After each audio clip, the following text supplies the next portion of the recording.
How we pick the people we fall in love with is shaped by the modern idea of romanticism. According to this ideology, the key is to trust your feelings. Love, as it's seen, is a shared feeling of joy when discovering someone beautiful inside and out who has the special ability to make us happy. The romantic approach seems warm and nice. Those who introduced this concept likely hoped it would put an end to the unhappy relationships that came from the old practice of arranged marriages. The issue arises when we're told to trust our instincts, as it often turns out to be a disaster. Even though we might feel a special connection with people in places like nightclubs, train stations, parties, or on websites, the romantic ideals, celebrated as an art, haven't necessarily led to happier relationships. Consider the example of a medieval couple forced into marriage by royal courts, aiming to protect ancestral land. Relying on instinct hasn't been more successful than using careful calculation to ensure the quality of our love stories. There's another way of thinking about this influenced by psychotherapy. It challenges the idea that trusting our instincts always leads us to people who will make us happy. The theory suggests that we don't fall in love primarily with those who idealistically care for us. Instead, we tend to fall for those who care for us in ways that feel familiar. This difference is significant.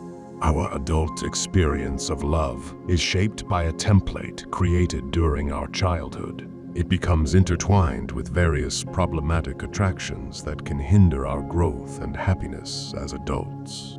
In our search for love, we often think we want happiness, but deep down what we're really seeking is something familiar. When we form adult relationships, we're trying to relive the emotions we experienced in childhood, and it's not just about tenderness and care. The love we experienced early on was mixed with other, sometimes more harmful feelings.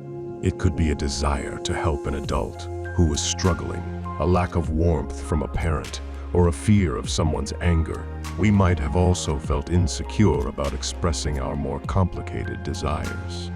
So, as grown-ups, it's interesting that we might turn away from potential partners, not because they're a bad match, but because they seem a bit too perfect.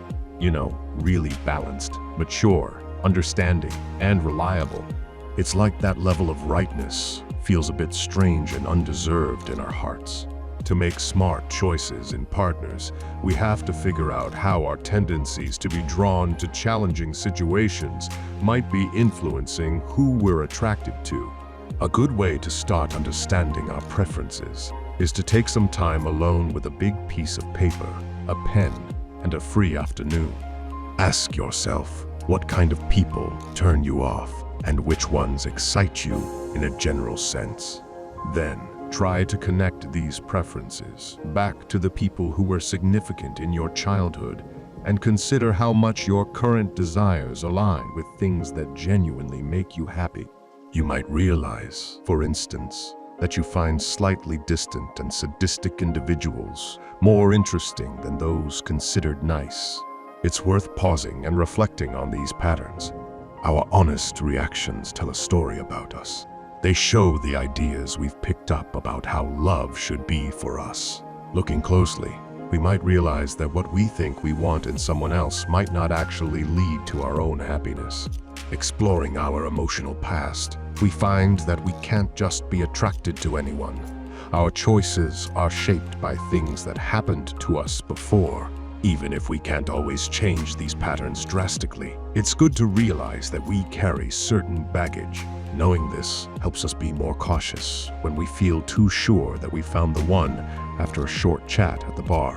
Similarly, we should be careful when dismissing someone as just strong or dull, especially if they objectively have many positive qualities.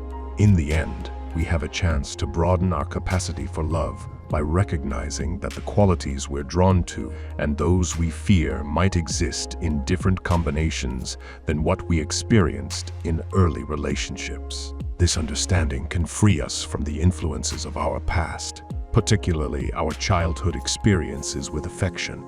In conclusion, while the romantic notion of trusting our instincts in love has its appeal, A psychotherapeutic perspective suggests that our adult relationships are often shaped by familiar patterns established in childhood.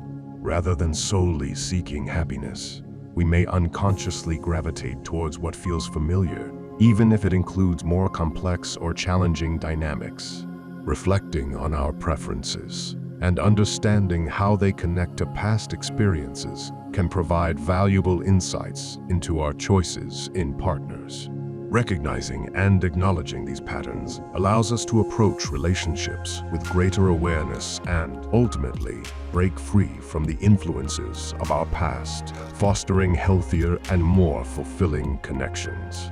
If this video is helping you in some ways, spread the love by hitting the like button and subscribing to the channel.